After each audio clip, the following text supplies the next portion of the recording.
wakas ng makapangyarihang Diyos. Ang Diyos mismo ang natatangi, una. Ang autoridad ng Diyos, una. Ikalawang bahagi. Dalawa. Ginagamit ng Diyos ang kanyang mga salita para magtatag ng kasunduan sa tao.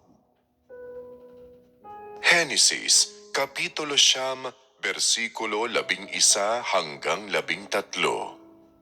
At aking pagtitibayin ang aking tipan sa inyo, ni hindi ko nalilipulin ang lahat ng laman sa pamamagitan ng tubig ng baha, ni hindi na magkakaroon pa ng bahang gigiba sa lupa. At sinabi ng Diyos, ito ang tanda ng tipang ginawa ko sa inyo at sa bawat kinapal na may buhay na kasama ninyo sa buong panahon, ang aking bahaghari ay inilalagay ko sa alapaap at siyang magiging tanda ng tipan ko at ng lupa. Matapos niyang gawin ang lahat ng bagay, pinagtibay at muling naipakita ang autoridad ng lumikha sa kasunduan ng bahaghari. Ang autoridad ng lumikha ay palaging naipapakita at ginagamit sa lahat ng nilalang at hindi lamang niya pinamumunuan ang kapalaran ng lahat ng bagay, kundi pinamumunuan din ang sangkatauhan, ang espesyal na nilalang na kanyang nilikha gamit ang kanyang sariling mga kamay at nagtataglay ng ibang kayarian ng buhay at umiiral sa ibang anyo ng buhay. Matapos gawin ang lahat ng bagay, hindi huminto ang lumikha sa paghahayag ng kanyang autoridad at kapangyarihan. Para sa kanya, ang autoridad na ginagamit niya para hawakan ang kataas-taasang kapangyarihan sa lahat ng bagay at sa kapalaran ng buong sangkatauhan ay formal na nagsimula lamang sa sandaling ang sangkatauhan ay tunay na naisilang mula sa kanyang kamay. Nilayon niyang pangasiwaan ang sangkatauhan at pagharian ang sangkatauhan. Nilayon niyang iligtas ang sangkatauhan at tunay na makamit ang sangkatauhan, na makamit ang isang sangkatauhan na makakapamahala sa lahat ng bagay. Nilayon niyang gawin ang naturang sangkatauhan na mabuhay sa ilalim ng kanyang autoridad at kilalanin at sundin ang kanyang autoridad. Kaya, nagsimula ang Diyos na opisyal na ipahayag ang kanyang autoridad sa tao gamit ang kanyang mga salita at nagsimulang gamitin ang kanyang autoridad para magkatotoo ang kanyang mga salita. Siyempre, naipakita ang autoridad ng Diyos sa lahat ng lugar sa panahon ng prosesong ito. Pumili lamang ako ng ilang partikular at kilalang halimbawa kung saan ay maaari ninyong maintindihan at makilala ang pagiging bukod-tangi ng Diyos at ang kanyang natatanging autoridad. May pagkakapareho sa pagitan ng talata sa Henesis Kapitulo 9, versikulo 11 hanggang 13 at sa mga talata sa itaas patungkol sa tala ng paglikha ng Diyos sa mundo, ngunit may pagkakaiba rin. Ano ang pagkakapareho? Ang pagkakapareho ay nasa paggamit ng Diyos ng mga salita upang gawin kung ano ang nilayon niya, at ang pagkakaiba ay ang pagkatawan ng mga talatang sinipi rito sa pakikipag-usap ng Diyos sa tao, kung saan ay nagtatag siya ng kasunduan sa tao at sinabi sa tao kung ano ang nilalaman ng kasunduan. Ang paggamit ng autoridad ng Diyos na ito ay nakamit sa panahon ng pakikipag-usap niya sa tao na ang ibig sabihin ay bago ang paglikha sa sangkatauhan, ang mga salita ng Diyos ay mga tagubilin at mga utos na ibinigay sa mga nilalang na kanyang nilayon na likhain. Ngunit ngayon ay mayroon nang makikinig sa mga salita ng Diyos at kaya ang kanyang mga salita ay parehong pakikipag-usap sa tao at pangaral at payo na rin sa tao. Higit pa rito, ang mga salita ng Diyos ay mga kautusan na nagtataglay ng kanyang autoridad at ipinarating sa lahat ng bagay. Anong pagkilos ng Diyos ang nakatala sa talatang ito? Itinatala rito ang kasunduan na itinatag ng Diyos sa tao matapos ang paggunaw niya sa mundo sa pamamagitan ng baha.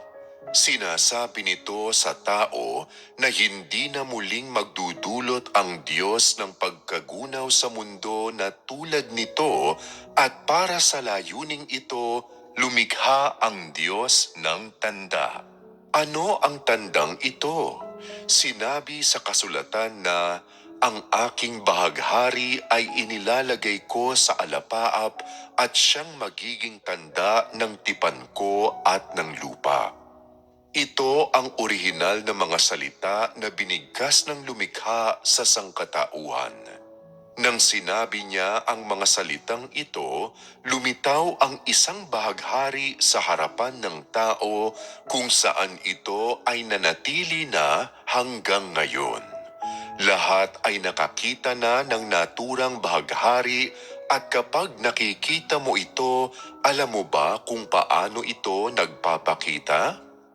Walang kakayahan ang siyensya na patunayan ito o hanapin ang pinagmulan nito o tukuyin kung nasaan ito.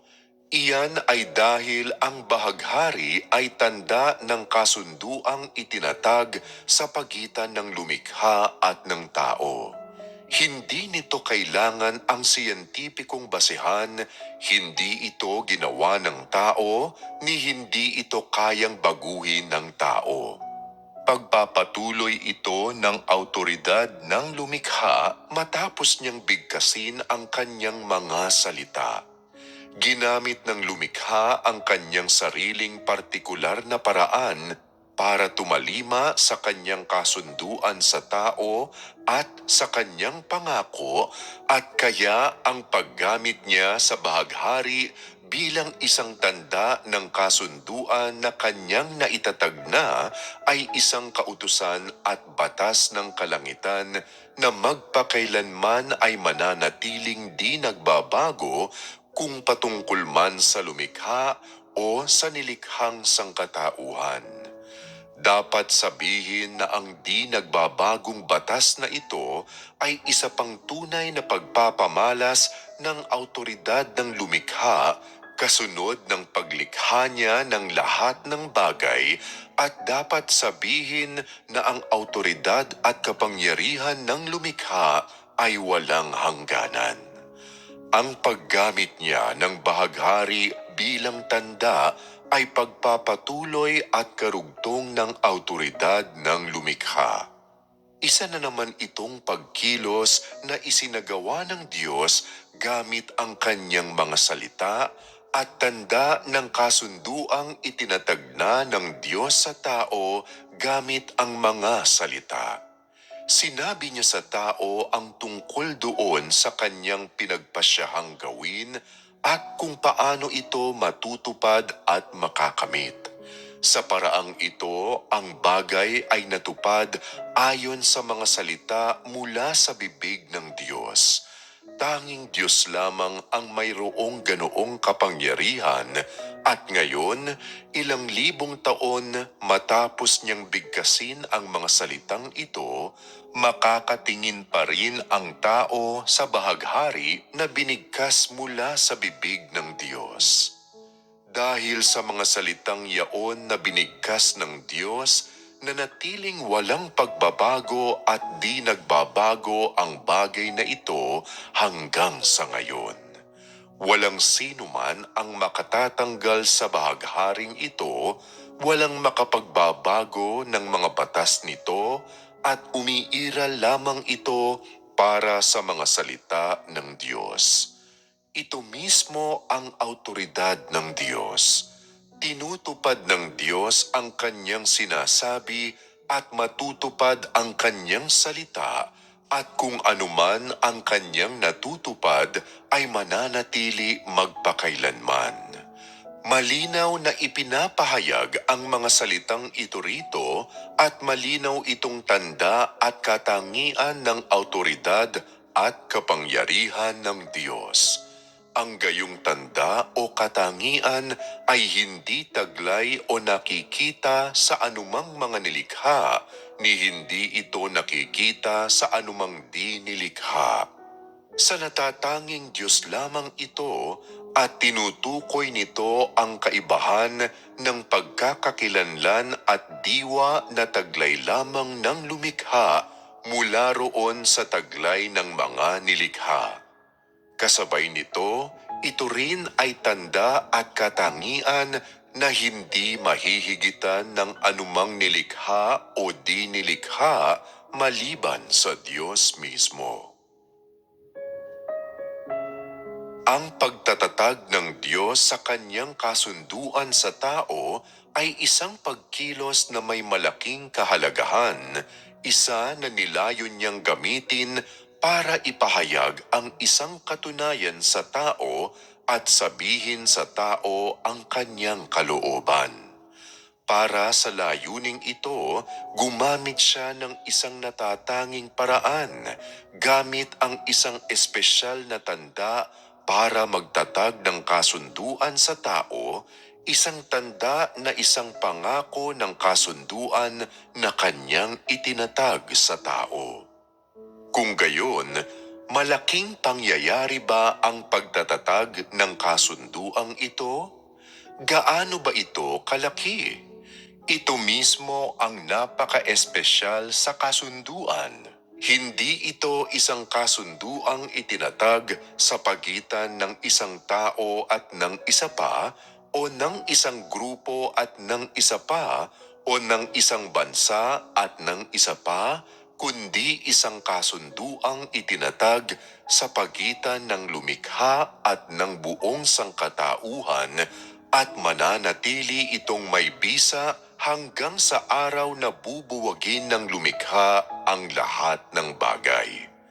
Ang lumikha ang tagapagpatupad ng kasunduang ito, at ang lumikha din ang tagapagpanatili nito.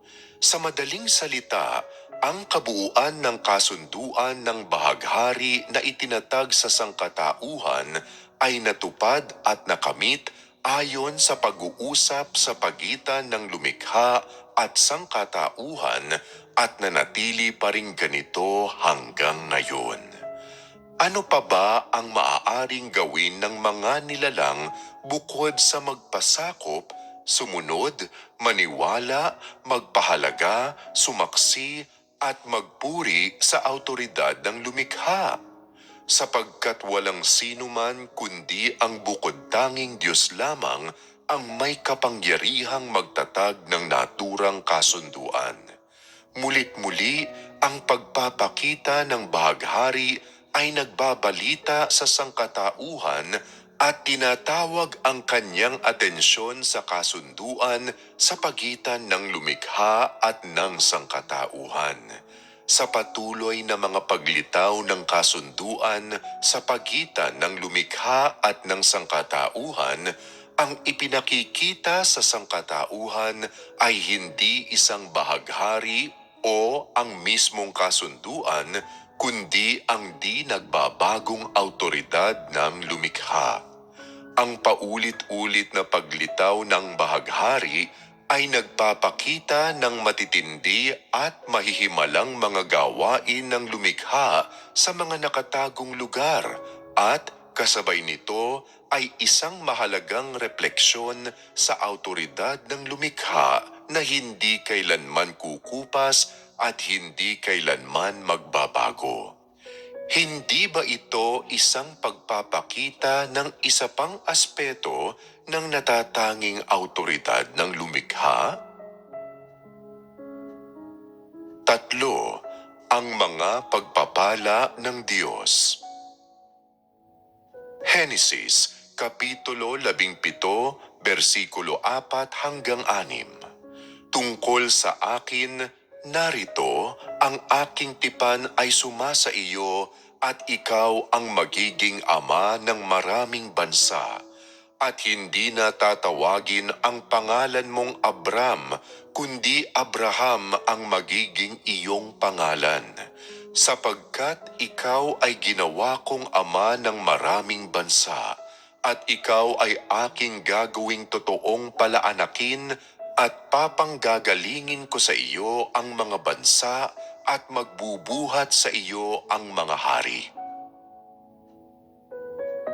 Henesis, Kapitulo 18, versikulo 18 hanggang 19. Si Abraham ay tunay na magiging isang bansang malaki at matibay at pagpapalain sa kanya ang lahat ng bansa sa lupa, sapagkat siya'y aking kinilala upang siya'y mag-utos sa kanyang mga anak at sa kanyang sambahayan pagkamatay niya, at dapat nilang maingatan ang daan ni Jehovah na gumawa ng makatarungan at kahatulan, upang padatnin ni Jehovah kay Abraham ang kanyang ipinangako tungkol sa kanya. Henesis, Kapitulo 22, versikulo 16 hanggang 18. Sa aking sarili ay sumumpa ako, sabi ni Jehovah, sapagkat ginawa mo ito at hindi mo itinanggi sa akin ang iyong anak, ang iyong bugtong na anak, na sa pagpapala ay pagpapalain kita at sa pagpaparami ay pararamihin ko ang iyong binhi na gaya ng mga bituin sa langit at gaya ng mga buhangin sa baybayin ng dagat, at kakamtin ng iyong binhi ang pintuang bayan ng kanyang mga kaaway, at pagpapalain sa iyong binhi ang lahat ng bansa sa lupa, sapagkat sinunod mo ang aking tinig. Hob, Kapitulo 42, versikulo 12. Sa gayoy pinagpala ni Jehovah ang huling wakas ni Hob na higit kaysa sa kanyang pasimula, at siya'y nagkaroon ng 14,000 tupa at 6,000 kamelyo at 1,000 tuwang na baka at 1,000 asnong babae. Ang natatanging paraan at mga katangian ng mga pagbigkas ng lumikha ay simbolo ng natatanging pagkakakilanlan at awtoridad ng lumikha. Marami ang nag-aasam na hanapin at matamo ang mga pagpapala ng Diyos, ngunit hindi lahat ay makakatamo ng mga pagpapalang ito dahil may sariling mga prinsipyo ang Diyos at pinagpapala ang tao sa kanyang sariling paraan. Ang mga pangakong ginagawa ng Diyos sa tao at ang dami ng biyaya na kanyang ipinagkaloob sa tao ay inilalaan batay sa mga kaisipan at pagkilos ng tao. Kaya, ano ang ipinakikita ng mga pagpapala ng Diyos? Ano ang nakikita ng mga tao sa mga ito? Sa puntong ito, isantabi natin ang pagtalakay tungkol sa kung anong uri ng mga tao ang pinagpapala ng Diyos o sa mga prinsipyo ng pagpapala ng Diyos sa tao. Sa halip, tingnan natin ang pagpapala ng Diyos sa tao na may layunin na malaman ang awtoridad ng Diyos, mula sa pananaw ng pagkilala sa autoridad ng Diyos. Ang apat na talata ng kasulatan sa itaas ay mga nagtatalang lahat tungkol sa pagpapala ng Diyos sa tao.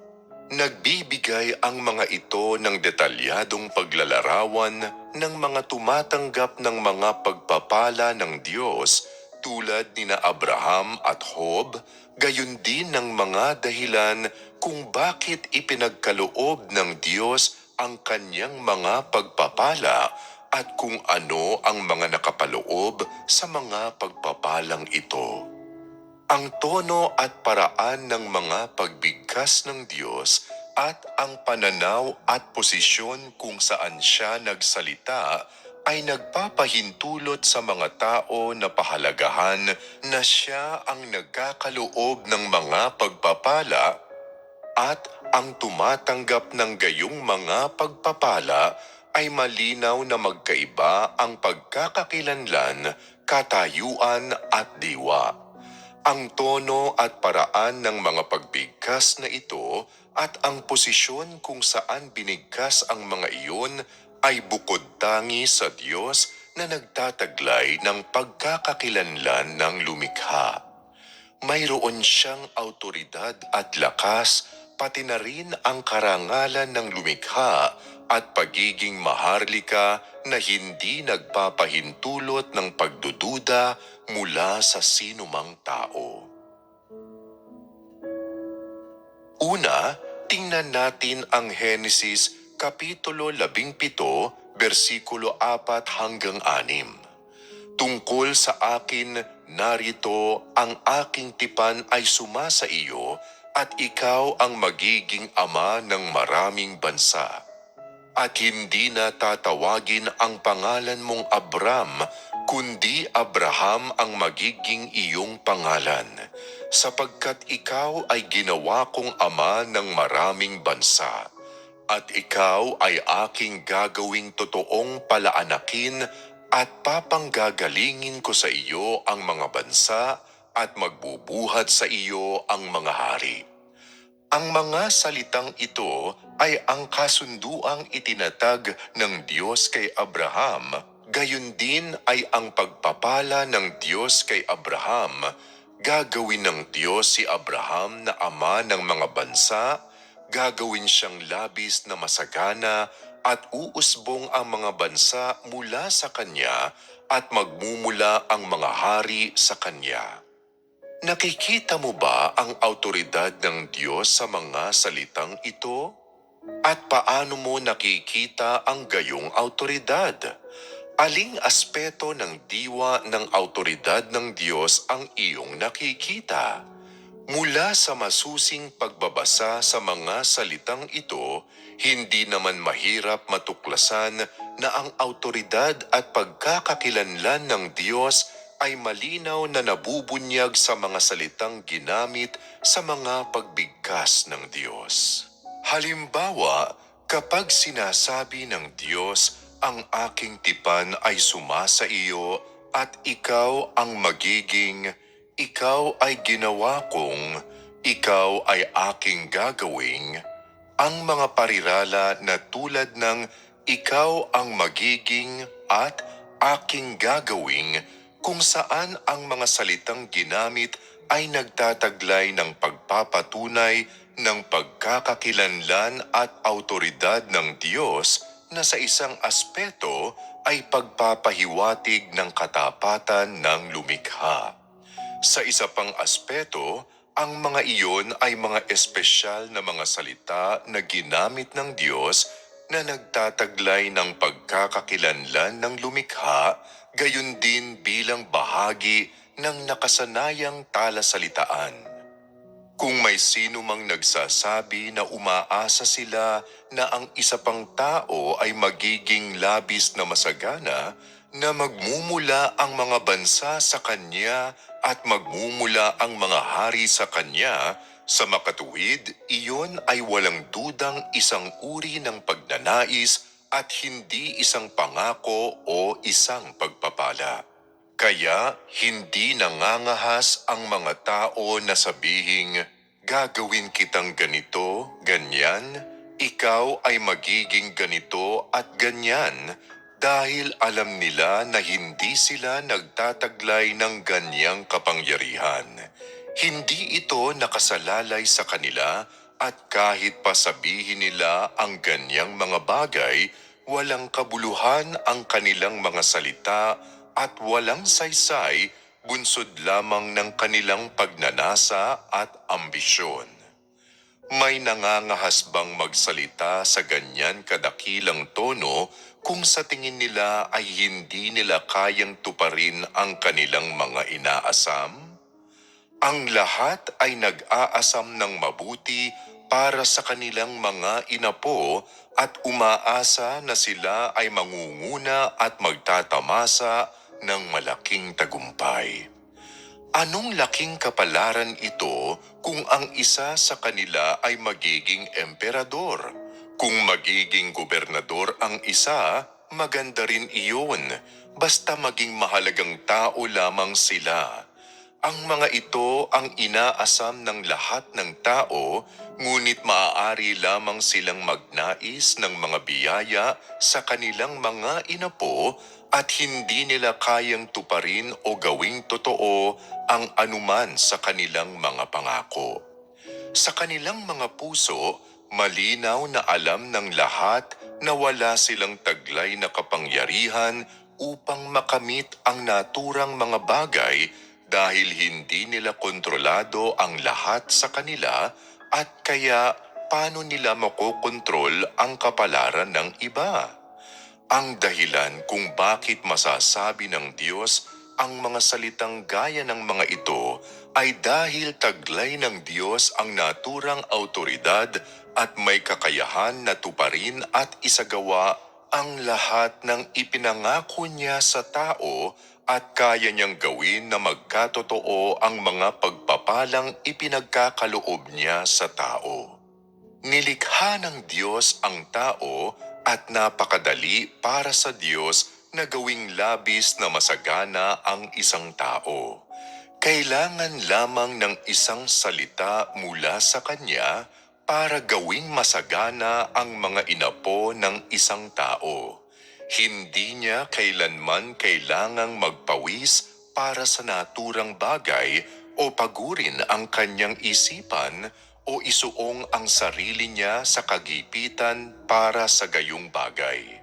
Ito ang mismong kapangyarihan ng Diyos, ang mismong autoridad ng Diyos. Matapos basahin ang si Abraham ay tunay na magiging isang bansang malaki at matibay at pagpapalain sa kanya ang lahat ng bansa sa lupa sa Genesis Kapitulo 18, versikulo 18, nararamdaman ba ninyo ang autoridad ng Diyos? Nadarama ba ninyo ang pagiging pambihira ng lumikha? Nararamdaman ba ninyo ang pangingibabaw ng lumikha? Ang mga salita ng Diyos ay tiyak. Sinasabi ng Diyos ang mga naturang salita hindi dahil sa kanyang tiwala sa tagumpay o para katawanin iyon. Sa halip, ang mga iyon ay katibayan ng autoridad ng mga pagbigkas ng Diyos at utos na tumutupad sa mga salita ng Diyos.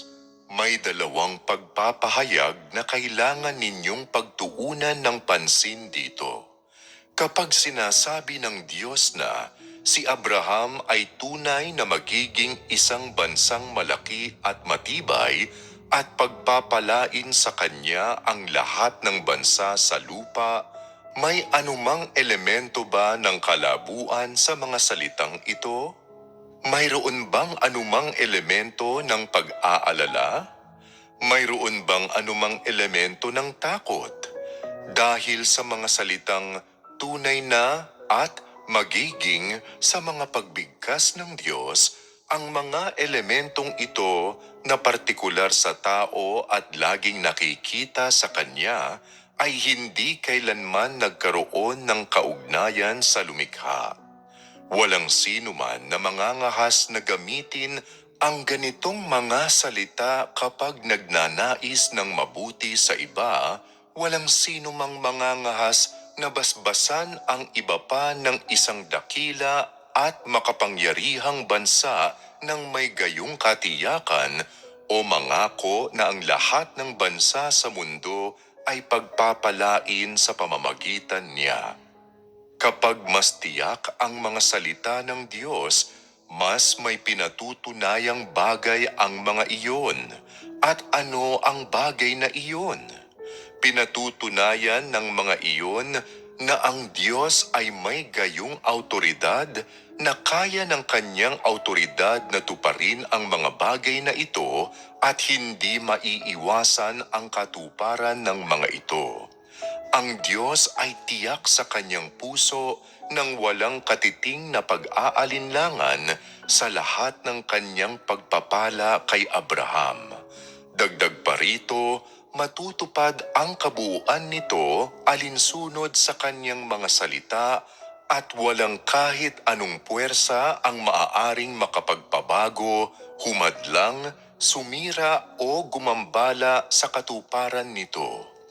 Kahit ano paman ang nangyari, walang makakapagpawalang bisa o makakaimpluensya sa katuparan at kaganapan ng mga salita ng Diyos. Ito ang mismong kapangyarihan ng mga salitang binigkas mula sa bibig ng lumikha at ang autoridad ng lumikha na hindi nagpapahintulot sa pagtatanggi ng tao. Matapos basahin ang mga salitang ito, nakakaramdam ka pa rin ba ng pagdududa? Binigkas ang mga salitang ito mula sa bibig ng Diyos at may kapangyarihan, pagiging maharlika at autoridad sa mga salita ng Diyos. Ang gayong kapangyarihan at autoridad at ang di maiiwasang katuparan ng katotohanan ay hindi naaabot ng anumang nilikha o di nilikha at hindi nalalampasan ng anumang nilikha o di nilikha. Tanging ang lumikha lamang ang kayang makipag-usap sa sangkatauhan ng may gayong tono at intonasyon at napatunayan na ng mga totoong impormasyon na ang kanyang mga pangako ay hindi mga salitang walang laman o mga walang kwentang kayabangan, kundi isang pagpapahayag ng natatanging autoridad na di nalalampasan ng sinumang tao, anumang pangyayari o bagay. Ano ang pagkakaiba sa pagitan ng mga salita na binibigkas ng Diyos at ng mga salita na binibigkas ng tao? Kapag binabasa mo ang mga salitang ito na binigkas ng Diyos, dama mo ang kapangyarihan ng mga salita ng Diyos at ang autoridad ng Diyos. Ano ang nararamdaman mo kapag naririnig mong sinasabi ng mga tao ang mga gayong salita? Sa tingin mo ba ay lubha silang mapagmataas at mayabang at ipinagmamalaki ang kanilang mga sarili? Sapagkat wala sila ng kapangyarihang ito, hindi nila taglay ang gayong autoridad at kaya lubos na wala silang kakayahan na makamit ang gayong mga bagay. Ang pagiging labis nilang sigurado sa kanilang mga pangako ay nagpapakita lamang ng pagiging di maingat sa kanilang mga pahayag. Kung may isang nagsasabi ng gayong mga salita, kung gayon ay walang duda na magmamalaki sila at magkakaroon ng sobrang kumpiyansa sa sarili at ibubunyag ang kanilang mga sarili bilang isang klasikong halimbawa ng disposisyon ng arkanghel. Ang mga salitang ito ay nagmula sa bibig ng Diyos. Nakakadama ka ba rito ng anumang elemento ng pagmamataas? Nararamdaman mo ba na biro lamang ang mga salita ng Diyos? Ang mga salita ng Diyos ay autoridad Ang mga salita ng Diyos ay totoo at bago pa binibigkas ng kanyang bibig ang mga salita, ibig sabihin kapag nagpapasya siya na gawin ang isang bagay, ang bagay na iyon ay natupad na. Masasabing ang lahat ng sinabi ng Diyos kay Abraham ay isang kasunduang itinatag ng Diyos kay Abraham at isang pangako na ginawa ng Diyos kay Abraham. Ang pangakong ito ay isang naitatag na katunayan at gayon din ay isang natupad na katunayan at ang mga katunayang ito ay unti-unting natupad sa mga iniisip ng Diyos ayon sa plano ng Diyos. Kaya, ang pagsasabi ng Diyos ng mga salitang iyon ay hindi nangangahulugang mayroon siyang mapagmataas na disposisyon dahil kayang makamit ng Diyos ang gayong mga bagay. Mayroon siyang gayong kapangyarihan at autoridad at lubos na may kakayahan na maisakatuparan ang mga gawaing ito at ang kaganapan ng mga iyon ay lubos na nasasakop ng kanyang kakayahan.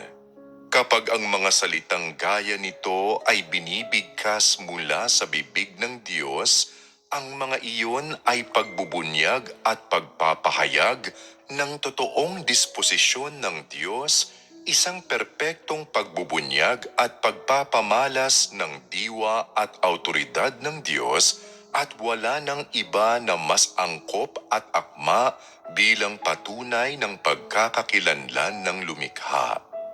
Ang paraan, tono at mga salitang ginamit ng gayong mga pagbigkas ay tiyak na mga marka ng pagkakakilanlan ng lumikha at perpektong tumutugma sa pagpapahayag ng sariling pagkakakilanlan ng Diyos. At sa mga iyon ay walang pagkukunwari o karumihan. Ang mga iyon ay ang ganap at lubos na perpektong pagpapakita ng diwa at autoridad ng lumikha. Hinggil sa mga nilalang, hindi nila taglay ang autoridad na ito ni ang diwang ito, lalo nang wala sila ng kapangyarihang ibinibigay ng Diyos.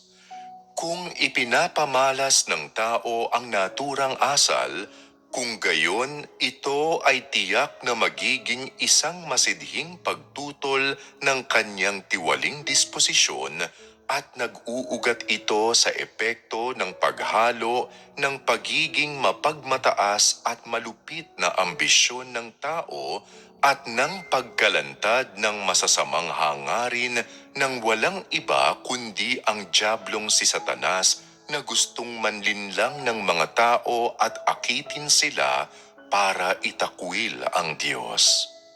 Ano ang palagay ng Diyos sa ibinubunyag ng gayong pananalita? Sasabihin ng Diyos na nais mong agawin ang kanyang lugar at nais mo siyang gayahin at palitan.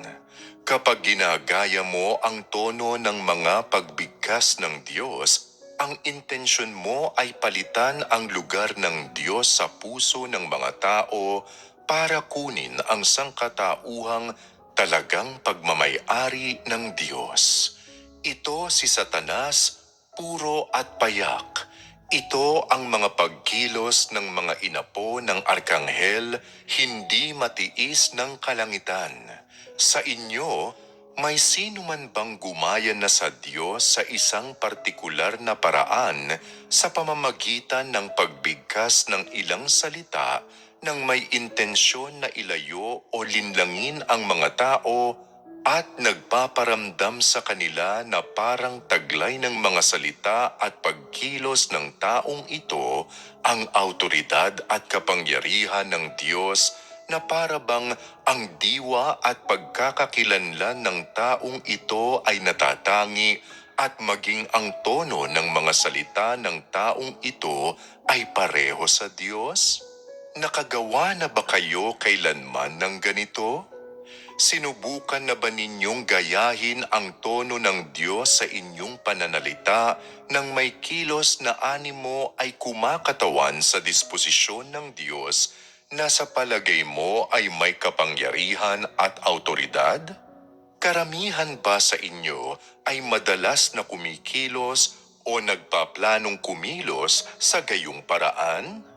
Ngayon, kapag tunay ninyong nakikita, nararamdaman at nakikilala ang autoridad ng lumikha at magbalik tanaw kayo sa ginawa ninyo noon at sa ibinunyag ninyo noon tungkol sa inyong mga sarili, sumasama ba ang inyong pakiramdam? Kinikilala ba ninyo ang inyong pagiging mababa at kahiyahiya? Yamang nasuri na ang disposisyon at diwa ng gayong mga tao, masasabi bang sila ay isinumpang anak ng impyerno? Masasabi ba na ang lahat ng gumagawa ng gayong mga bagay ay nagdadala ng kahihiyan sa kanilang mga sarili? Nakikita ba ninyo ang kaseryosohan ng kalikasan nito? Gaano ba kaseryoso ito? Ang intensyon ng mga tao na kumikilos sa ganitong paraan ay upang gayahin ang Diyos. Gusto nilang maging Diyos at pasambahin ang mga tao sa kanila bilang Diyos. Gusto nilang buwagin ang lugar ng Diyos sa puso ng mga tao at alisin ang Diyos na gumagawa sa gitna ng tao at ginagawa nila ito upang makamit ang layuning kontrolin ang mga tao, lamunin ang mga tao at angkinin sila. Ang lahat ay may ganitong di namamalayang mga pagnanasa at mga ambisyon at ang lahat ay namumuhay sa ganitong uri ng tiwali at satanikong diwa at may satanikong kalikasan kaya sila ay salungat sa Diyos, ipinagkakanulo ang Diyos at nagnanais na maging Diyos. Kasunod ng aking pagbabahagi sa paksa ng autoridad ng Diyos, ninanais o hinahangad pa rin ba ninyong magpanggap na Diyos o gayahin siya? Ninanasa pa rin ba ninyong maging Diyos? Ninanais pa rin ba ninyong maging Diyos? Ang autoridad ng Diyos ay hindi magagaya ng tao at ang pagkakakilanlan at katayuan ng Diyos ay hindi magagaya ng tao.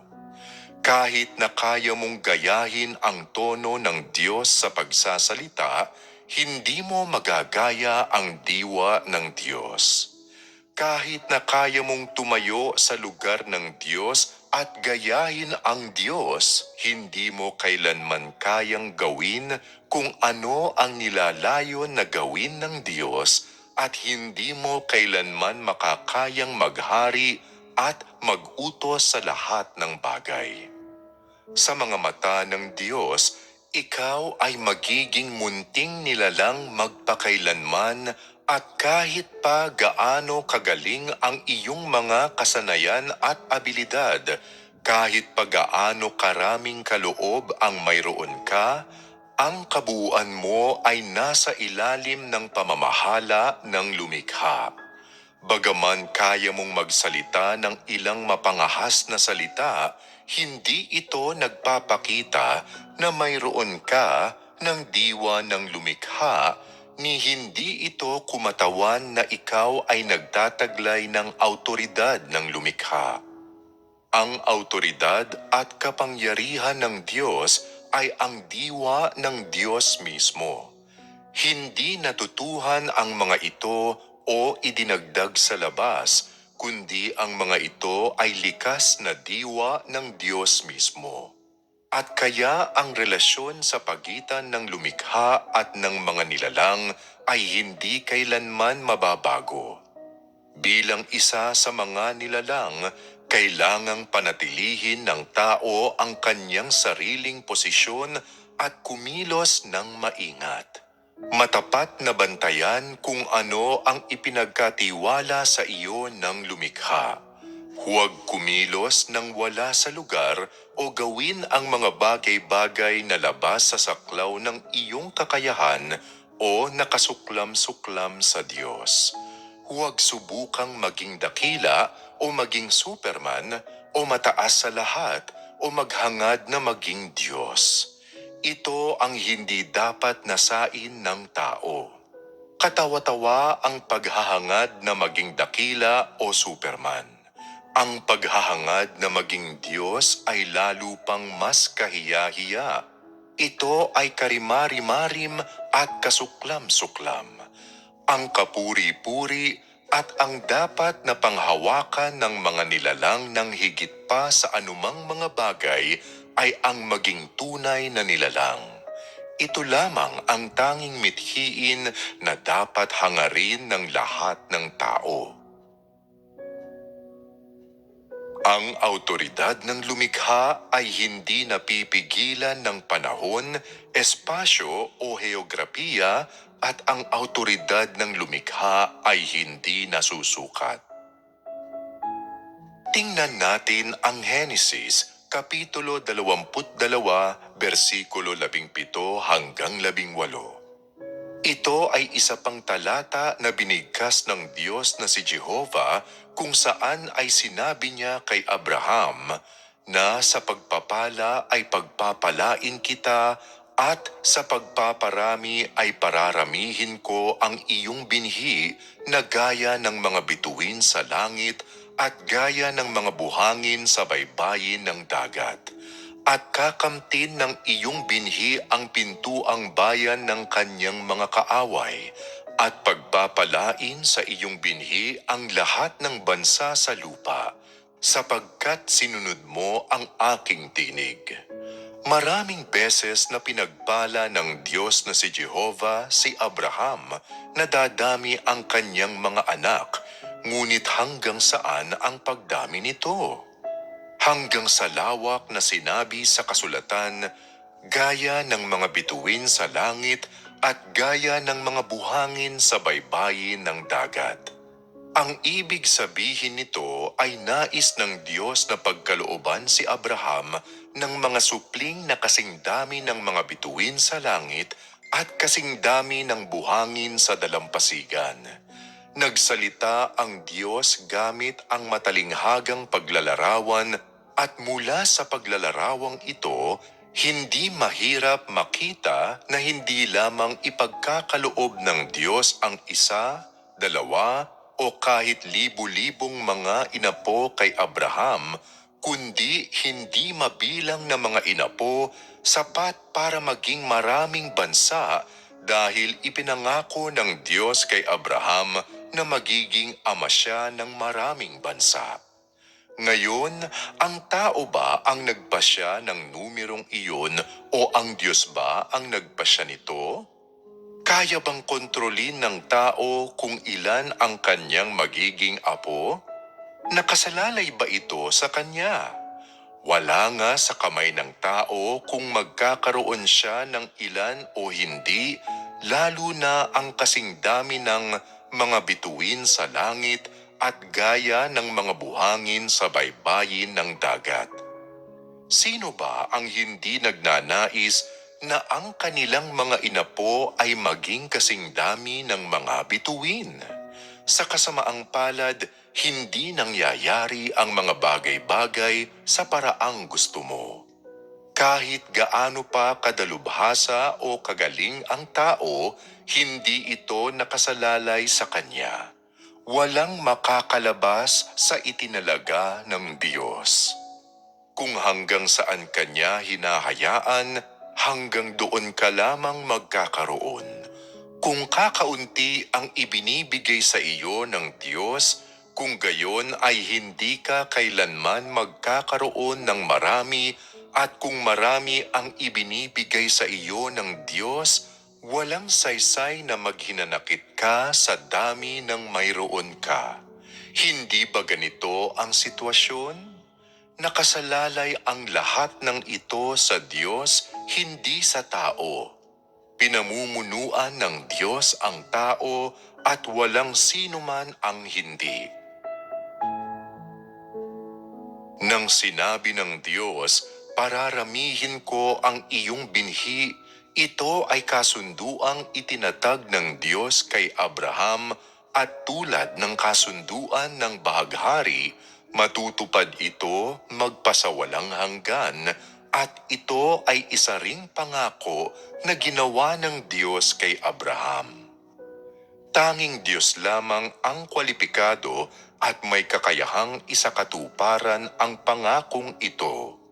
Naniniwala man ang tao o hindi, tinatanggap man ito ng tao o hindi, at kung paano man ito tinitingnan o itinuturing ng tao, matutupad ang lahat ng ito ng eksakto ayon sa mga salitang binigkas ng Diyos.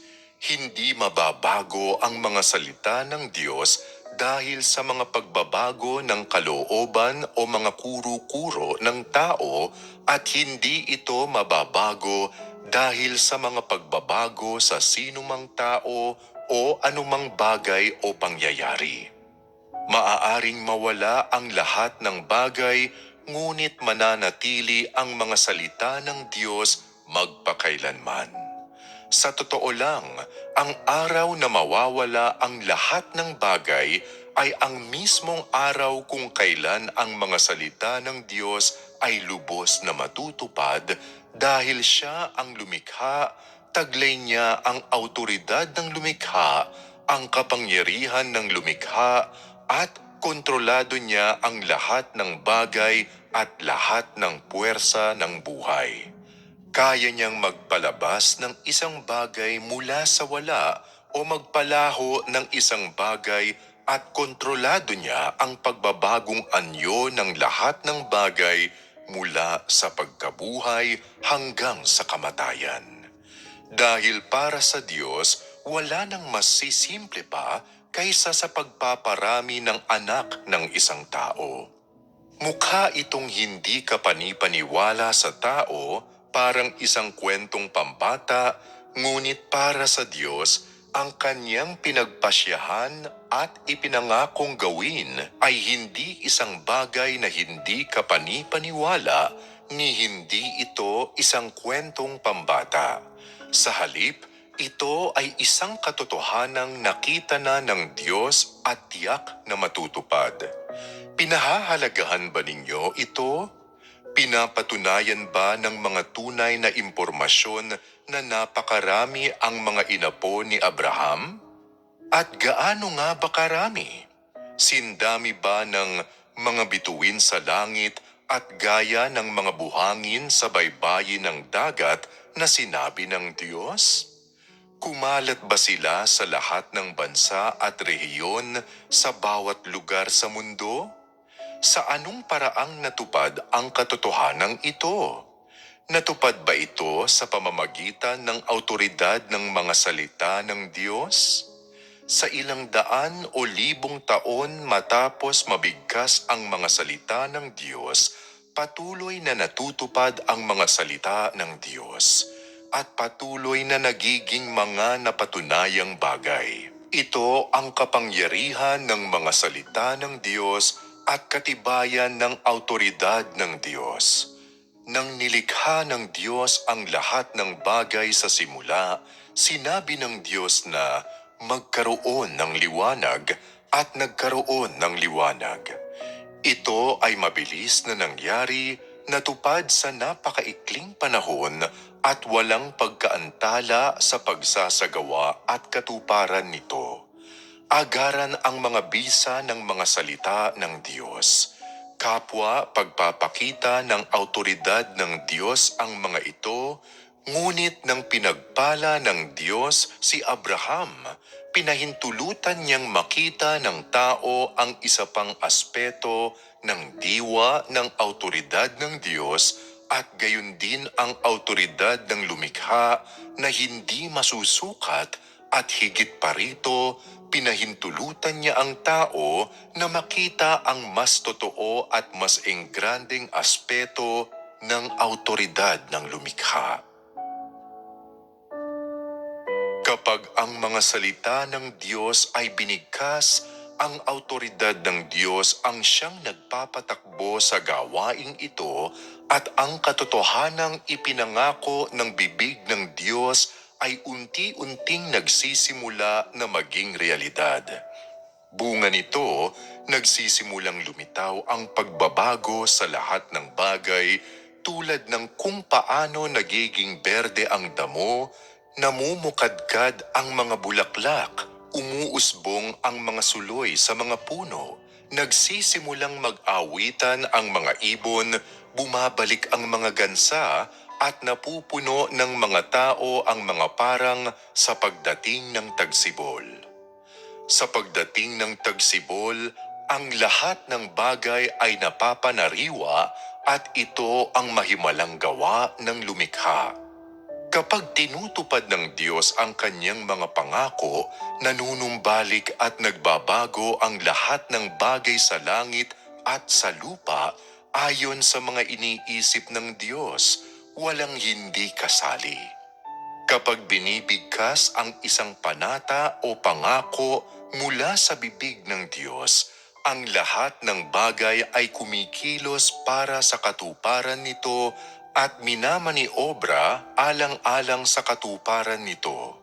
Ang lahat ng nilalang ay pinangangasiwaan at isinasaayos sa ilalim ng kapamahalaan ng lumikha, gumaganap ng kani-kanilang mga papel at ginagawa ang kani-kanilang mga tungkulin. Ito ang pagpapamalas ng autoridad ng lumikha. Ano ang nakikita mo rito? Paano mo nalalaman ang autoridad ng Diyos? May hangganan ba ang autoridad ng Diyos? May limitasyon ba ang oras nito? Masasabi ba kung ano ang taas o haba nito? Masasabi ba kung ano ang sukat o lakas nito? Masusukat ba ito batay sa mga sukat ng tao? Hindi patay-sindi ang autoridad ng Diyos, hindi ito pabalik-balik, at walang sino man ang makakasukat kung gaano kadakila ang kanyang autoridad. Kahit gaano pa katagal ang panahon na lumilipas, kapag pinagpapala ng Diyos ang isang tao, magpapatuloy ang pagpapalang ito at ang pagpapatuloy nito ay nagpapatotoo sa di masusukat na autoridad ng Diyos at magpapahintulot sa sangkatauhan na paulit-ulit na mamasdan ang muling pagpapakita ng hindi namamatay na puwersa ng buhay ng lumikha. Ang bawat pagpapakita ng kanyang autoridad ay ang perpektong paglalahad ng mga salita mula sa kanyang bibig na ipinapakita sa lahat ng bagay at sa sangkatauhan. Bukod pa rito, ang lahat ng bagay na tinupad ng kanyang autoridad ay walang kapantay ang kagandahan at lubusang walang kapintasan. Masasabing ang kanyang mga iniisip, ang kanyang mga salita, ang kanyang autoridad at ang lahat ng gawaing kanyang tinutupad ay larawang walang katulad ang kagandahan at para sa mga nilalang, ang wika ng sangkatauhan ay walang kakayahang sabihin ng malinaw ang kabuluhan at halaga nito. Kapag nangangako ang Diyos sa isang tao, ang lahat ng ito ay kasing pamilyar sa Diyos gaya ng likod ng kanyang kamay kung ito man ay kung saan sila nakatira o kung ano ang kanilang ginagawa, ang kanilang nakaraan o matapos nilang matanggap ang pangako o kung gaano man katindi ang mga kaguluhan sa paligid ng kanilang tinitirahan. Kahit pagaano katagal na panahon ang lumipas matapos na mabigkas ang mga salita ng Diyos, para sa Kanya parang kabibigkas lamang ng mga ito. Ang ibig sabihin nito ay may kapangyarihan ang Diyos at may gayong autoridad na kaya niyang subaybayan, kontrolin at tuparin ang bawat pangako na kanyang ginagawa sa sangkatauhan at kahit ano paman ang pangakong iyon, kahit pagaano katagal bago ganap na matupad ang mga ito, at higit pa rito, kahit gaano man kalawak ang nasasaklaw ng katuparan niyon, halimbawa, oras, heograpiya, lahi at iba pa, matutupad at maisasakatuparan ang pangakong ito at higit pa rito, hindi mangangailangan na kumilos ni katiting ang Diyos para sa katuparan at kaganapan nito. At ano ang pinatutunayan nito? Pinatutunayan nito na ang lawak ng autoridad at kapangyarihan ng Diyos ay sapat upang kontrolin ang buong sansinukob at ang buong sangkatauhan. Ginawa ng Diyos ang liwanag, ngunit hindi ibig sabihin na liwanag lamang ang pinamamahalaan ng Diyos o na tubig lamang ang kanyang pinamamahalaan dahil nilikha niya ang tubig at walang kaugnayan sa Diyos ang lahat ng iba pa. Hindi ba ito maling pagkaunawa? Kahit na unti-unting nawala na sa alaala ng tao ang pagpapala ng Diyos kay Abraham matapos ang ilang daang taon, para sa Diyos nanatiling pareho pa rin ang pangakong ito. Tinutupad pa rin ito at hindi kailanman huminto. Hindi kailanman nalaman o narinig ng tao kung paano ginamit ng Diyos ang kanyang autoridad, kung paano pinangasiwaan at isinaayos ang lahat ng bagay at kung gaano karaming magagandang kwento ang nangyari sa lahat ng bagay ng sangnilikha ng Diyos sa mga panahong ito. Ngunit ang bawat nakakamanghang piraso ng pagpapakita ng autoridad ng Diyos at pagpapahayag ng kanyang mga gawa ay ipinasa at dinakila sa gitna ng lahat ng bagay, ipinakita at sinabi ng lahat ng bagay ang mahimalang mga gawa ng lumikha at ang bawat labis na sinasabing kwento ng kataas-taasang kapangyarihan ng lumikha sa lahat ng bagay ay ipapahayag ng lahat ng bagay magpakailanman. Ang autoridad na ginagamit ng Diyos para pagharian ang lahat ng bagay at ang kapangyarihan ng Diyos ay nagpapakita sa lahat ng bagay na ang Diyos ay nasa lahat ng lugar at nasa sa lahat ng sandali. Kapag nasaksihan mo na nasa lahat ng lugar ang presensya ng autoridad at kapangyarihan ng Diyos, makikita mo na nasa lahat ng lugar ang Diyos at sa lahat ng sandali.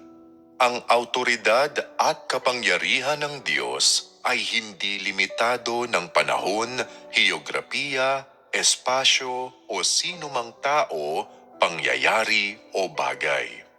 Ang lawak ng autoridad at kapangyarihan ng Diyos ay lampas sa imahinasyon ng tao.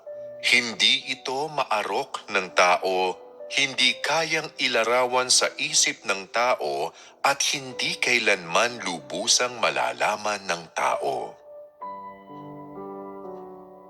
May ilang tao na gustong magpalagay at maglarawan sa isipan, ngunit hanggang saan ang kayang maabot ng imahinasyon ng tao? Kaya ba nitong lampasan ang mundo? Kaya ba ng tao na mahinuha at mailarawan sa isip ang pagiging tunay at wasto ng autoridad ng Diyos? Kaya ba ng paghinuha at imahinasyon ng tao na hayaan siyang magkamit ng kaalaman tungkol sa autoridad ng Diyos? Magagawa ba ng mga iyon na tunay na pahalagahan at magpasakop ang tao sa autoridad ng Diyos? Pinatutunayan ng mga totoong impormasyon na ang paghinuha at imahinasyon ng tao ay produkto lamang ng talino ng tao at hindi nagbibigay ng kahit kaunting tulong o pakinabang sa kaalaman ng tao tungkol sa autoridad ng Diyos.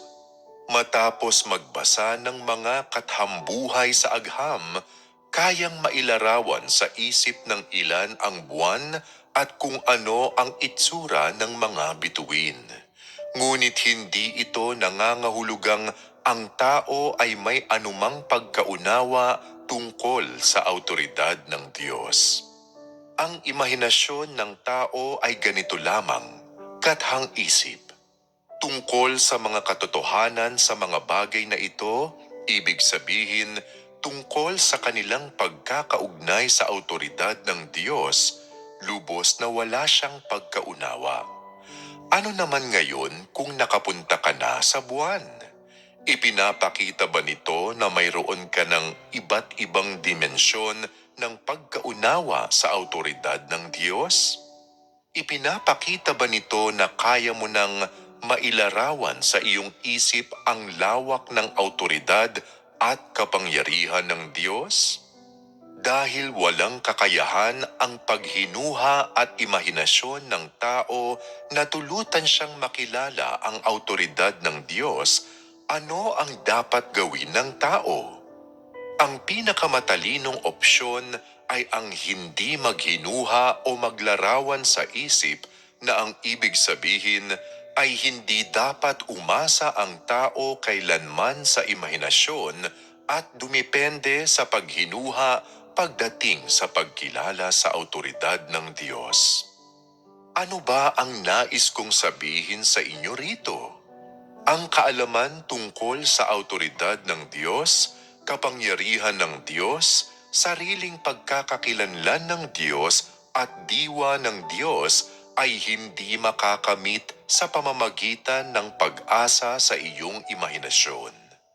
Dahil hindi ka makakaasa sa imahinasyon para malaman ang autoridad ng Diyos, kung gayon, sa anong paraan mo makakamit ang tunay na kaalaman tungkol sa autoridad ng Diyos?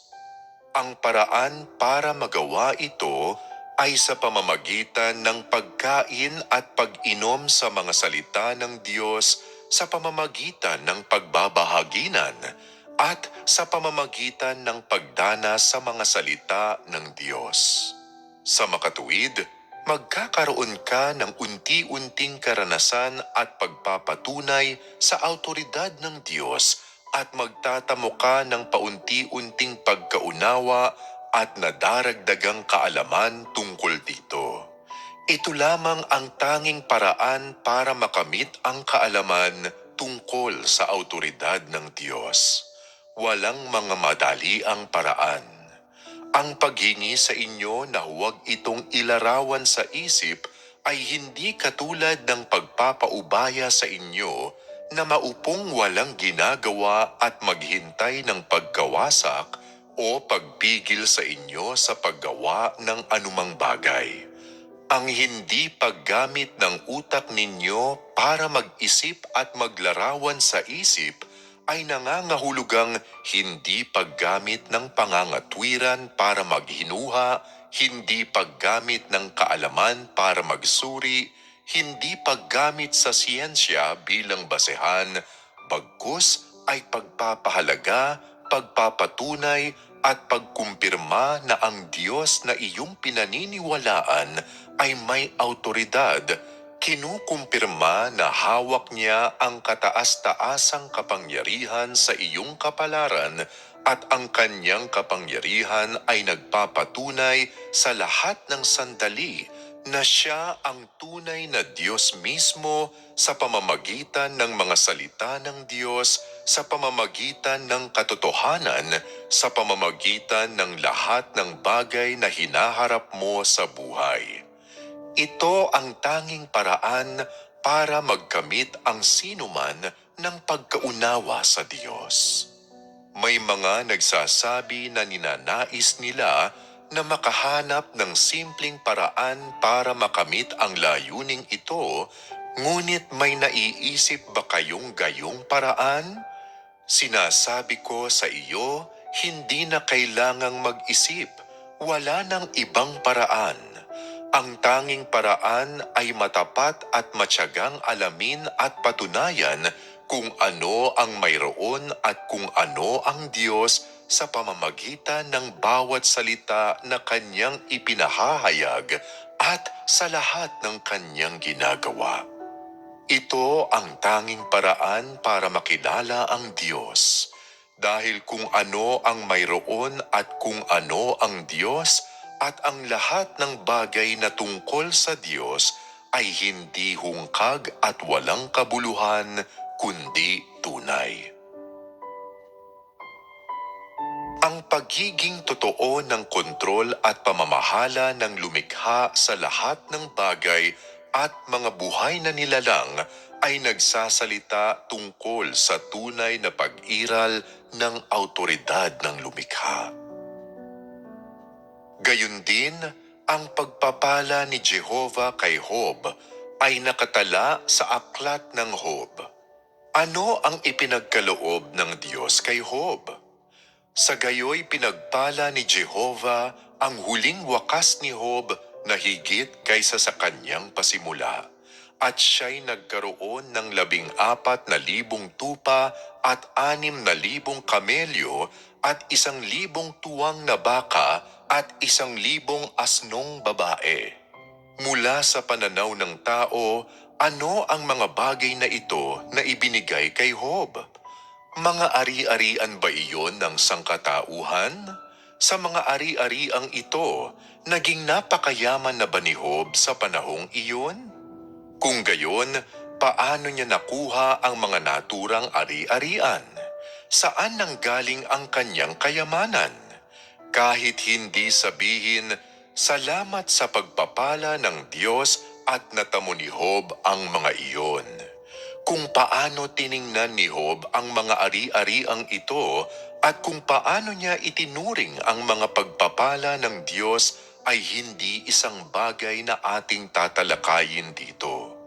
Pagdating sa mga pagpapala ng Diyos, araw at gabing naghahangad ang lahat ng tao na pagpalain ng Diyos, ngunit walang kontrol ang tao kung gaano karaming ari-arian ang kaya niyang matamo sa buong panahon ng kanyang buhay o kung makakatanggap ba siya ng pagpapala mula sa Diyos.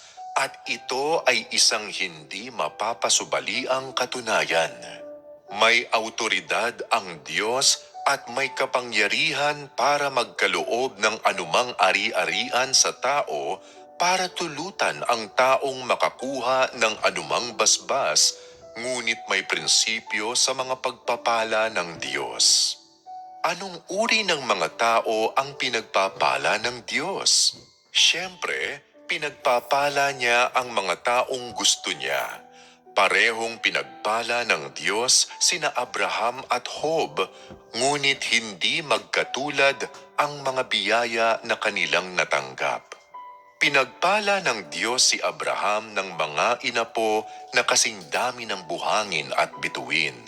Nang pinagpala ng Diyos si Abraham, ginawa niya ang mga inapo ng isang tao at isang bansa na maging makapangyarihan at masagana. Dito pinagharian ng awtoridad ng Diyos ang sangkatauhan na huminga ng hininga ng Diyos sa lahat ng bagay at buhay na nilalang. Sa ilalim ng kataas-taasang kapangyarihan ng awtoridad ng Diyos, lumaganap ang sangkatauhang ito at umiral sa bilis at sa loob ng saklaw na ipinasya ng Diyos. Lalo na ang posibilidad na pananatili ng bansang ito, antas ng paglaki at haba ng buhay ay bahagi lahat ng pagsasaayos ng Diyos at ang prinsipyo ng lahat ng ito ay ganap na nakabase sa pangako ng Diyos kay Abraham.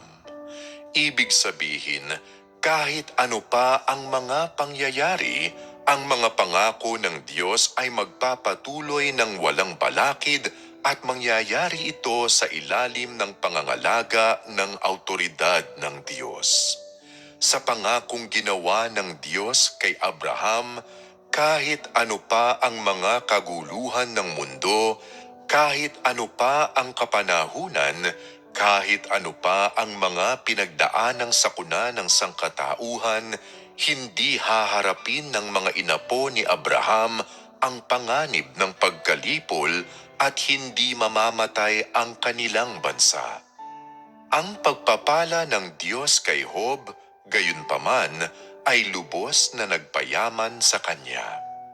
Ang ibinigay ng Diyos sa kanya ay ang maraming nabubuhay at humihingang mga nilalang na ang mga detalye, ang kanilang bilang, kanilang bilis ng pagdami, antas ng patuloy na pamumuhay, ang dami ng taba na nasa kanila, at iba pa ay kontrolado rin ng Diyos. Kahit na ang mga buhay na nilalang na ito ay hindi nakakapagsalita, bahagi rin sila ng pagsasaayos ng lumikha at ang prinsipyo ng pagsasaayos ng Diyos sa mga ito ay ayon sa pagpapala na ipinangako ng Diyos kay Job. Sa mga pagpapalang ibinigay ng Diyos kina Abraham at Job, bagamat magkaiba ang ipinangako, ang autoridad na ginamit para pagharian ng lumikha ang lahat ng bagay at buhay na nilalang ay pareho. Ang bawat detalye ng autoridad at kapangyarihan ng Diyos ay ipinahayag sa kanyang magkaibang mga pangako at pagpapala kina Abraham at Job, at minsan pang nagpapakita sa sangkatauhan na ang autoridad ng Diyos ay malayong malayo sa imahinasyon ng tao. Minsan pang sinasabi ng mga detalyeng ito sa sangkatauhan na kung gusto niyang malaman ang autoridad ng Diyos, kung gayon ito ay makakamit lamang sa pamamagitan ng mga salita ng Diyos at sa pamamagitan ng pagdaranas sa gawain ng Diyos. Tinutulutan ng autoridad ng kataas-taasang kapangyarihan ng Diyos sa lahat ng bagay na makita ng tao ang isang katunayan. Hindi lamang kinakatawan ang autoridad ng Diyos ng mga salitang, "At sinabi ng Diyos, magkaroon ng liwanag, at nagkaroon ng liwanag, at magkaroon ng kalawakan, at nagkaroon ng kalawakan, at magkaroon ng lupa at nagkaroon ng lupa, kundi higit pa rito, ang kanyang autoridad ay kinakatawan din sa paraan kung paano niya ginawang magpatuloy ang liwanag, pinigilang mawala ang kalawakan, at ginawa na magpakailanmang hiwalay ang lupa mula sa tubig, gayon din sa mga detalye kung paano niya pinagharian at pinamahalaan ang mga bagay na kanyang nilalang, liwanag, kalawakan, at lupa. Ano pa ang nakikita ninyo sa pagpapala ng Diyos sa sangkatauhan? Malinaw na matapos pagpalain ng Diyos sina Abraham at Job, hindi huminto ang mga yapak ng paa ng Diyos dahil kasisimula pa lamang niyang iunat ang kanyang autoridad at hinangad niya na gawing realidad ang bawat isa sa kanyang mga salita at gawing totoo ang bawat detalye ng kanyang binigkas. At kaya, sa mga dumating na taon, ipinagpatuloy niya ang paggawa sa lahat ng bagay na kanyang nilayon. Dahil may autoridad ang Diyos, marahil sa paningin ng tao ay nagsasalita lamang ang Diyos at nang walang pagsisikap, natutupad ang lahat ng pangyayari at bagay. Ang naturang imahinasyon ay talagang katawa-tawa. Kung kukunin mo lamang ang isang panig ng pananaw sa pagtatatag ng Diyos ng kasunduan sa tao gamit ang mga salita at ang pagtupad ng Diyos sa lahat ng bagay gamit ang mga salita, at hindi mo nakikita ang sari-saring mga tanda at mga totoong impormasyon na ang autoridad ng Diyos ay namamahala sa pag-iral ng lahat ng bagay, kung gayon, ang iyong pagkaunawa sa autoridad ng Diyos ay walang laman at katawa-tawa.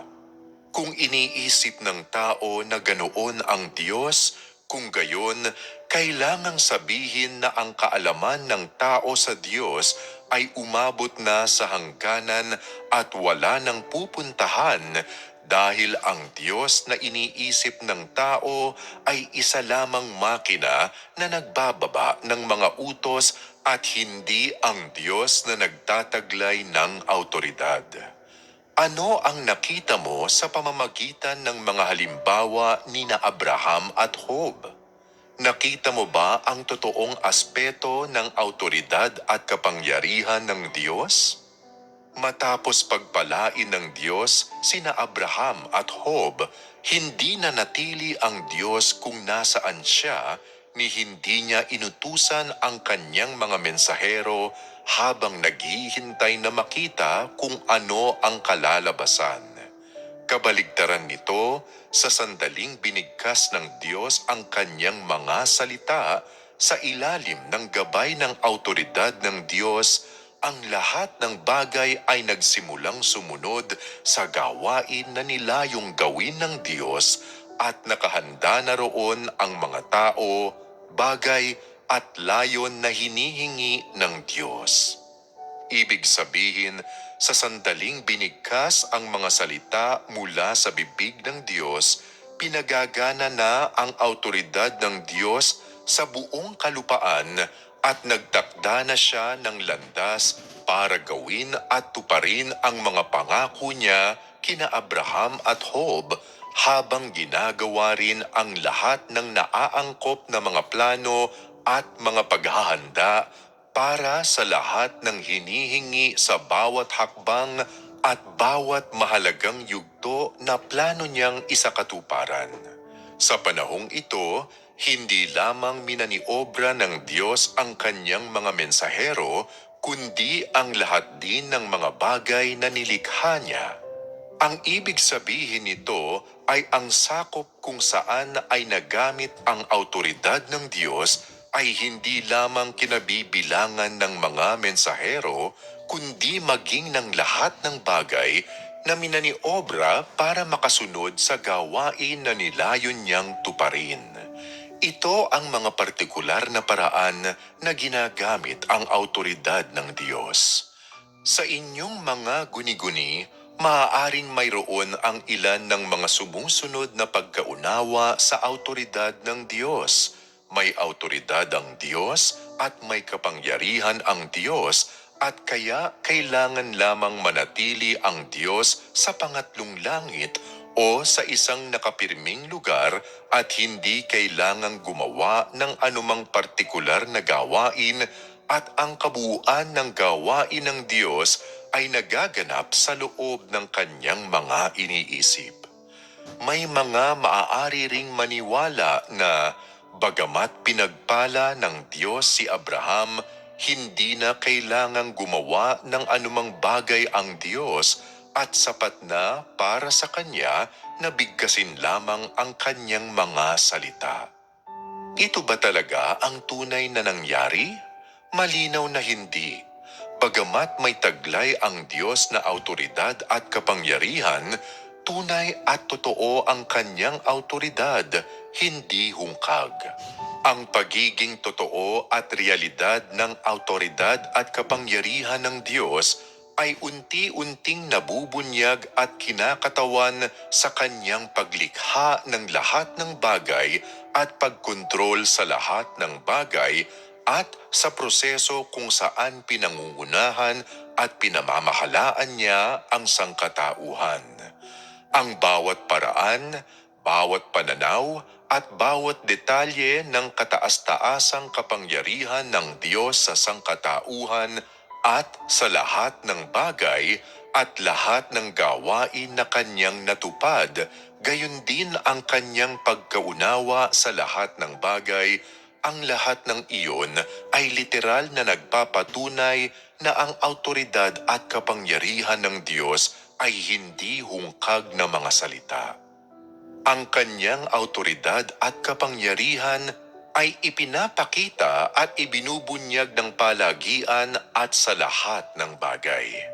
Ang mga pagpapamalas at pagbubunyag na ito ay nagsasalita tungkol sa tunay na pag-iral ng autoridad ng Diyos dahil ginagamit niya ang kanyang autoridad at kapangyarihan para ipagpatuloy ang kanyang gawain at para utusan ang lahat ng bagay at para pagharian ang lahat ng bagay sa bawat sandali.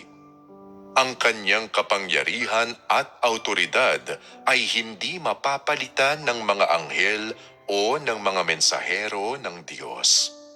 Pinagpasyahan ng Diyos kung anong mga pagpapala ang kanyang ipagkakaloob kina Abraham at Job. Ang Diyos ang dapat na magdesisyon nito. Kahit pa personal na bumisita ang mga mensahero ng Diyos kina Abraham at Job, ang kanilang mga kilos ay naaayon sa mga kautusan ng Diyos at ang kanilang mga kilos ay nasa ilalim ng autoridad ng Diyos at gayon din ang mga mensahero ay nasa ilalim ng kataas-taasang kapangyarihan ng Diyos. Bagamat nakita ng tao ang mga mensahero ng Diyos na binisita si Abraham at hindi nasaksihan ang Diyos na si Jehovah na personal na gumawa ng anumang bagay sa mga tala sa Biblia, sa totoo lang, ang nag-iisang tunay na gumamit ng kapangyarihan at autoridad ay ang Diyos mismo at hindi nito tinatanggap ang pagdududa ng sinumang tao. Bagamat nakita mo na ang mga anghel at mga mensahero na nagtataglay ng matinding kapangyarihan at nakagawa na ng mga himala o nagawa na nila ang ilang bagay na inutos ng Diyos, ang mga pagkilos nila ay para lamang sa pagtupad ng utos ng Diyos at ang mga ito ay walang dudang hindi pagpapakita ng autoridad ng Diyos dahil walang tao o bagay ang mayroon o nagtataglay ng autoridad ng lumikha para lumikha ng lahat ng bagay at pagharian ang lahat ng bagay. Kaya walang tao o bagay ang makakagamit o makakapagpakita ng autoridad ng lumikha. Di nagbabago at di nalalabag ang autoridad ng lumikha. Ano ang nakita ninyo sa tatlong bahaging ito ng kasulatan? Nakita na ba ninyo na may prinsipyo sa paggamit ng kanyang autoridad ang Diyos? Halimbawa, gumamit ang Diyos ng bahaghari para itatag ang kasunduan sa tao.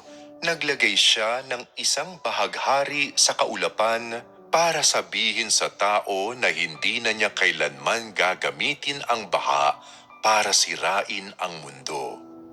Ang bahaghari ba na nakikita ng mga tao ngayon ay pareho pa rin sa binigkas mula sa bibig ng Diyos? Nagbago na ba ang kalikasan at kahulugan nito? Walang dudang hindi ito nagbago.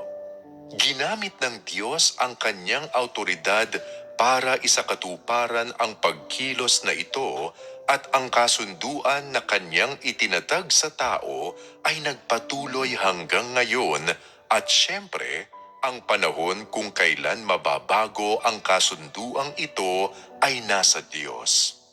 Matapos sabihin ng Diyos, ang aking bahaghari ay inilalagay ko sa alapaap, laging sumusunod ang Diyos sa kasunduang ito hanggang sa ngayon. Ano ang nakikita mo rito? Bagamat nagtataglay ang Diyos ng autoridad at kapangyarihan, napakahigpit niya at maprinsipyo sa kanyang mga pagkilos at nananatiling totoo sa kanyang salita. Ang pagiging mahigpit niya at ang mga prinsipyo ng kanyang mga pagkilos ay nagpapakita ng pagiging hindi nalalabag ng lumikha at ng di nalalampasang autoridad ng lumikha.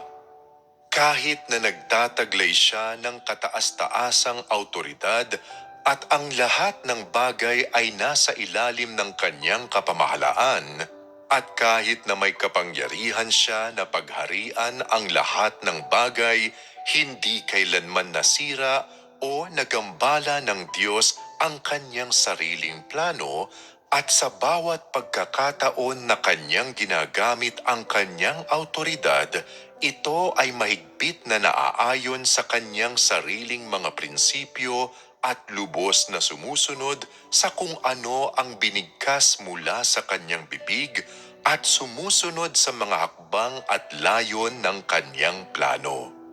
Hindi na kailangan pang sabihin ang lahat ng bagay na pinaghaharian ng Diyos ay sumusunod din sa mga prinsipyo kung paano ginagamit ang autoridad ng Diyos at walang tao o bagay ang hindi kasali sa pagsasaayos ng kanyang autoridad ni hindi nila mababago ang mga prinsipyo kung paano ginagamit ang kanyang autoridad.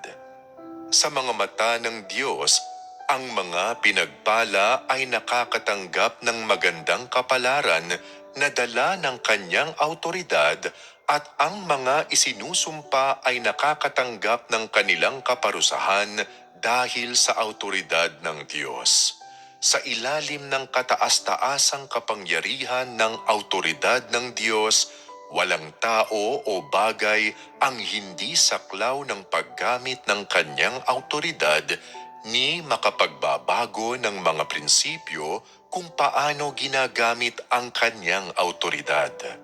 Ang autoridad ng lumikha ay hindi nababago ng mga pag-iiba sa anumang salik at gayon din hindi nababago ng anumang dahilan ang mga prinsipyo kung paano ginagamit ang kanyang autoridad. Maaaring sumailalim sa napakalaking pagbabago ang langit at lupa, ngunit ang autoridad ng lumikha ay hindi magbabago. Mawala man ang lahat ng bagay, ngunit hindi kailanman mawawala ang autoridad ng lumikha. Ito ang diwa ng di nagbabago at di nalalabag na autoridad ng lumikha at ito mismo ang pagiging napaka-natatangi ng lumikha.